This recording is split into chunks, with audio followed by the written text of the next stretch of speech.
Education equals hope, a world where dreams take flight. Together we can make it so, transform the day from night. Hello, and welcome to the Education Equals Hope podcast, called HopeCast. My name is Celeste Bundy, and I'm the Executive Director of Education Equals Hope. Education Equals Hope exists to provide for the education of students who are living in desperate and difficult situations. And the point of this podcast is to inform you, our dear community of hope, our listeners around the world, about the difference that you are making in the lives of so many children around the world. Children, families, teachers, partners, so many people. So we want to share the impact of your investment in hope. And today, we are in Kitale, Kenya. Guys, I don't know how much of the background we can see or hear, but Ben Tanguli here, Bishop Ben Tanguli. Yes. He is our partner here in Kitale, and we're sitting in this beautiful garden, and we are hearing the birds chirping, and it is just an honor to be here. Yes, it is. And I'm honored to have you guys here. Most welcome. Thank you for Karibu Sana. Karibu sana. Yeah, Asante Sana. That means welcome very much in Swahili. Yeah, so, that's right. If you've listened to the podcast for a while, you have heard Ben's voice, but you've never gotten to see his face. So this is the man behind the camera, or behind the microphone. So, and this is our third time to Kitale with a team. Brilliant. So it feels so good to be back here in Kitale. It is. Yeah. It's wonderful. It's wonderful to have you guys here. I want to say thank you so much for coming, and we love you so much from Kitale. Thank you. Thank you, Ben. So as we've been here for about a week with our vision experience that you guys have heard from as we were in Uganda, now we're in Kenya. And so we've kind of settled into a routine, but we welcomed a second team in from Movement Mortgage yesterday. So we're getting to kind of do the same thing again, yes. Reintroduce people like you to the great work that's happening here. That's right. So just as a refresher, we have 6 ministry sites, 6. So you catch that? That's 7, yeah. But it's really 6. 6. Math is hard sometimes. Although it's my best subject. 6 ministry sites here in Kitale, and so I figured we would take a few moments to walk through a couple of those, and then obviously talk about Hope to Others, because Hope to Others started here in Kitale, That's right? Yeah, So Ben, so you and your wife Christine, you have been welcoming orphans into your home since the night that you got married. That's right. Or since you returned from your honeymoon, and you're currently parents to how many children? Right now we have our own biological children, 4 of them, and four biological children, and with 2 grandchildren. Right. But we also are parents to over 20 children that are with us. We're talking about 12 of them. 12 of them are higher primary school. 8 are our. The one we call We call them the central babies. Yeah, the central babies. Yeah. These are the 8 are special to us because these are kids who do not know anybody. They don't know their father. They don't know their mother. They were given to us to rescue them. They were between 1 day and 7 days. So the only people they know is we, their father, and my wife, their mother. So yeah. And we call them the central babies because the church partner for the work here in Kitale is Central Church of God in Charlotte, North Carolina. So give them a little bit of a shout out. Mm-hmm. Yes. Tracy Slazarski, our partnership coordinator, and Pastor Tony, and all the wonderful people at Central. So thank you for investing in the central babies. We've gotten to have dinner with them, and we had lunch with them today, and they're not babies. Yeah, they're big people now. Yeah, they're like 12, 13. Yeah. They're getting into teenager now. Yeah, so they say babies, they're like, I'm not a baby. So maybe we're going to have to change the name to the Central Teenagers. Maybe, yeah. Or the Adolescents, or the Little Heroes of faith and hope, because they are so full of joy. That's right. And they're doing very well academically. They're doing very well in school. they have ambitions. Some of them want to be engineers, things like that. And they're good in athletics and their co-curricular activities. Good job. That is a big job, yes. And just the sweetest kids. Yeah. Oh my goodness, guys. If you ever want to come and get hugs from the most amazing 12-year-olds and 13-year-olds, maybe by the time we come back, they'll be a little awkward about hugging a bunch of strangers, but hopefully not. So, and just to give a little update, we are you're in the process of adopting. Yes, that's right. We launched a process through the lawyer. It's a legal process with the courts to have them officially adopt them so that we say are legally our kids. And so it's a process going on, and so far we have gone a long way, and we are almost there. But it's not. I can tell you, it's not easy. It's very tough when you come to legal issues concerning kids in Kenya. But the Lord God is helping us to go through it, and very soon we'll be giving you a full report. Yeah. We are praying for that for sure. Yeah. We're going to, as a team, visit City of Light School and St. Michael's Academy. So we're going to do separate podcasts with Angela and Fred at those locations. So let's talk a little bit about Gilgal High School. So you shared with the team earlier today about how Gilgal started. So could you share with our dear friends on the podcast about how Gilgal started? Yes, we ran a high school for orphan kids, we can say.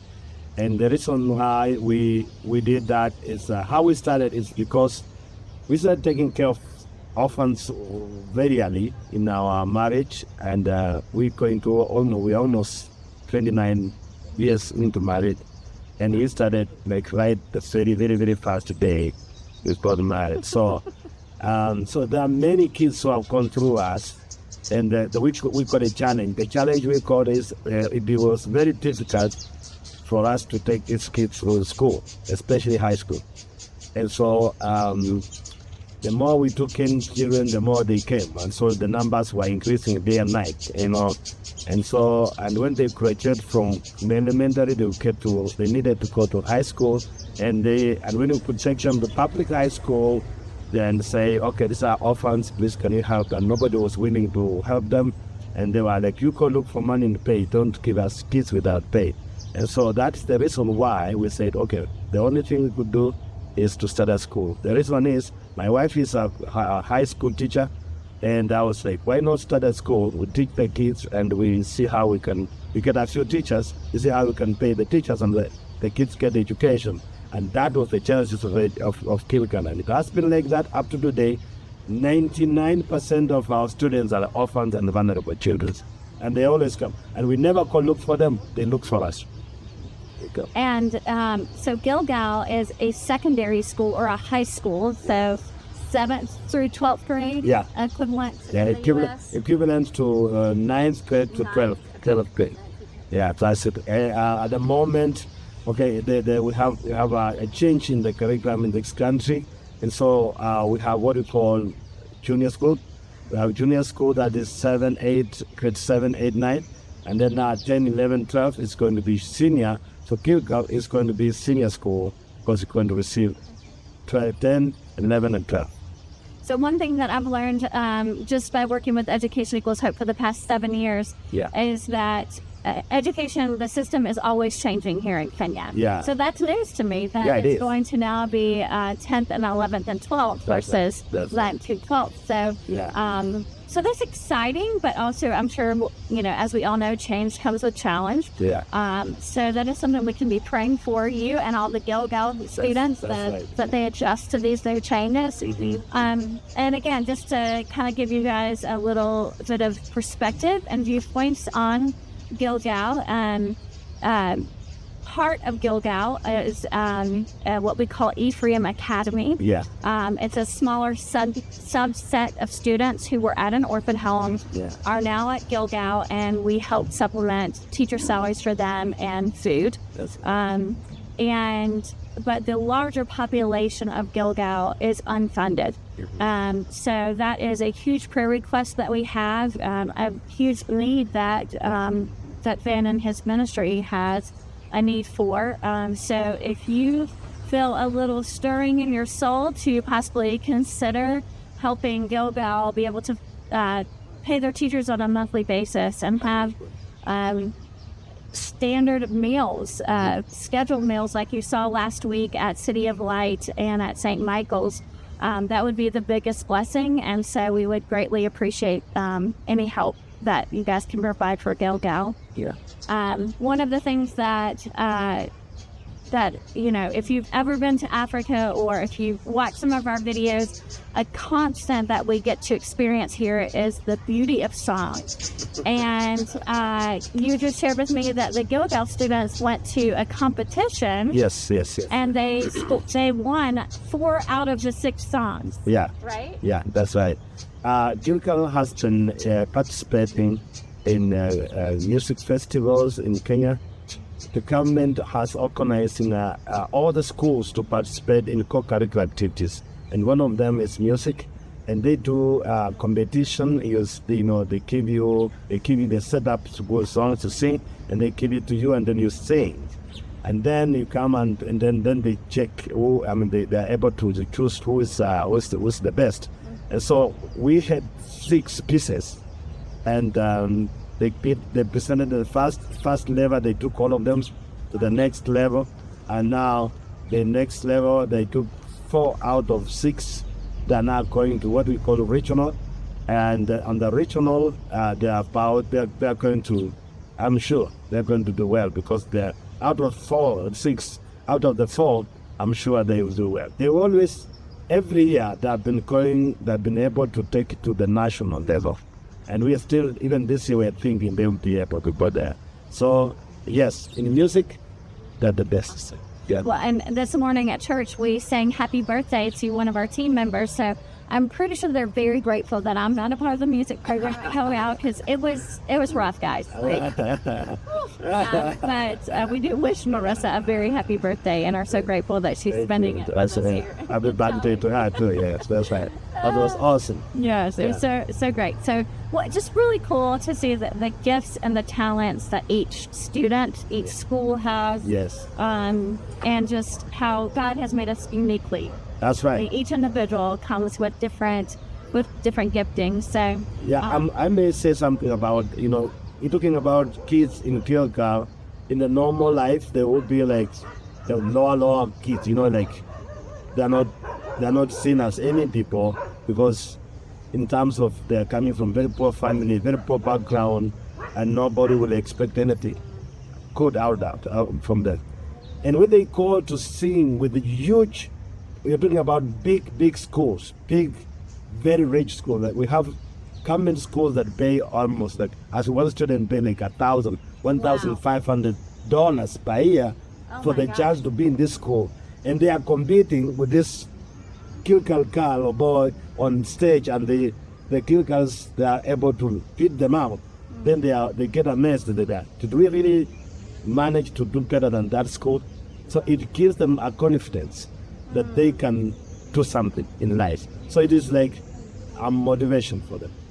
Well, and what you said, it made me think about the scripture that says nothing good will come from Nazareth. Exactly, yeah. So there's commonality and greatness, right? That's right. And exactly, that's the same thing we always say, and people always ask, are you really sure it is Gilgal? Are you sure those kids are from Gilgal, or you brought some kids from another place? We're like, they're just Gilgal students. We don't bring anybody from any other side. So that's it. Yes, like something good comes from nothing. That's exactly right. So, and speaking of coming from very difficult places, let's talk a little bit about Doors of Hope. Yes. Doors of Hope is a safe home for boys here in Kitale. It was started by Edward and Irene during the pandemic. Yeah. Due to the local administration. Yeah, the local administration implemented curfews. And when you are homeless or houseless, living on the street, how do you have nowhere to go after curfew? And so Edward was sharing with us the other day that a lot of the kids would climb the trees and sleep in the trees. And when the sun would come up, they would climb down Edward reached out to Tracy and to Ben and to Tracy and me and said, guys, I cannot watch this happen. I cannot watch these young boys being killed just because they are on the street. Is there any way that you guys could help us start a safe home? That's right. And thank God for his provision. We were able to find a donor who provided the starting capital for the home. And so we've been on this journey with Doors of Hope for about 5 years. That's right, yes. And so Ben, if you can just tell us a little bit about what does homelessness or living on the street look like here in Kitale? Actually, here in Kitale, it is just terrible. Nobody cares about anybody on the streets. It is up to, you don't have provision for food. They have to go looking from the garbage. They have to eat anything. They have to go look, just try to get it from the garbage. And so it's a very hard time. And even sleeping, there's no place to sleep. They sleep on the veranda, just outside the shops, And even during rain season, they are under cold all the time. And so these are people who are neglected. Nobody, they're just nobody's thinking about it. And so, yeah. And again, when that happens, that is Edward had that compassion in him to reach out to this kid, because he had been working with them. He had been making provision for food, trying to look for people to support them in food. But when it came to that time when it's difficult to sleep even on the floor, you have to sleep on the tree, and that became so hard for him. And he said, "Why we can do something?" And Edward is doing that because he's one of my orphans that I've raised. I raised all Edward from down, and he saw the need of somebody taking care of his life. And now he's I can also try to take care of another person's life. So that's multiplication to me. Blessed to be a blessing. Yeah. Yes, that you and Christine chose to take him in and give him a loving home. Yeah. And now he has chosen to do the same for these amazing 9 young boys who range in age from 18 to 5.